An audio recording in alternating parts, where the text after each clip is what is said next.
Hi, it's Leah Darling and welcome back to Darling's Dose. Today we're going to be covering a piriformis self-release and a piriformis stretch. So you might be asking yourself, well, what's piriformis? Well, a piriformis muscle is the muscle that runs, here's our spine, and here's our hips, and here's our pelvis. Here's the back side of the body. The piriformis muscle runs from the sacrum down towards the side of the hip. So it runs diagonally in the body, attaching here. So people can have hip pain, they can have some sciatic type symptoms because the sciatic nerve does pierce through the piriformis muscle. It can either pierce through, go under, or go on top of the piriformis muscle depending on your anatomy. Everybody's different. So what we're going to use today is like a 4-inch treatment ball. I have these at my office, but if you don't have those, you can either contact me or you can find one probably online or at a sporting goods store. What I think is important is the density of the ball. I want it to have a little bit of give to it.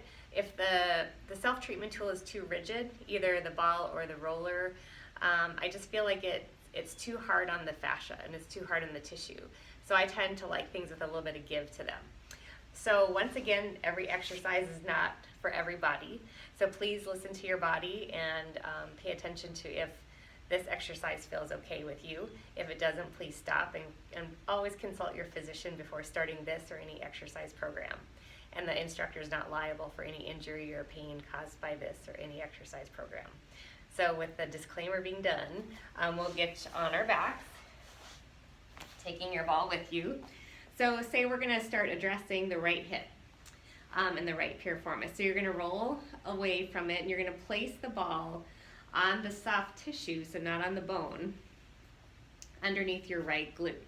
And you're going to keep the other knee bent, so your left knee bent to kind of drive and steer.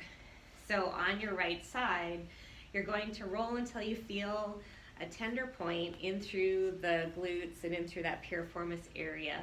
And once you find a tender point, you're just going to hold there. So it's not rocket science. It's find the tender point, and you're going to hold that pressure for a minimum of 3 to 5 minutes.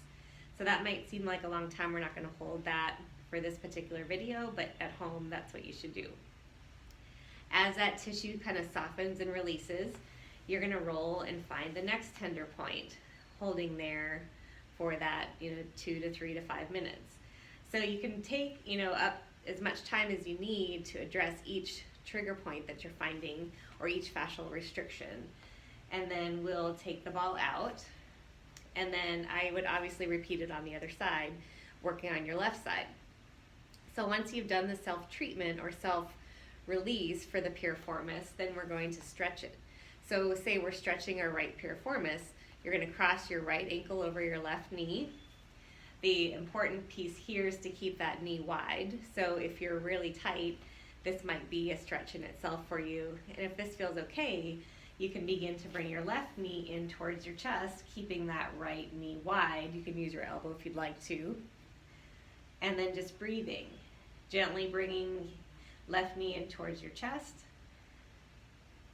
And you just want to feel a gentle stretch. You don't want to feel any pain or forcing through that kind of fascial barrier that you're finding, which is where it feels like it's not going to give anymore. And you just want to hold there. Never want to hold your breath, so just continuing to breathe. So you might hold that stretch for, that 3 to 5 minute myofascial time frame. And then you would lower your leg. And then once you've done the self-release on the left side, you'd cross left ankle over right knee, getting that outward rotation of the thigh first. You can assist with your hand if you need to, but not letting your other hip pop up.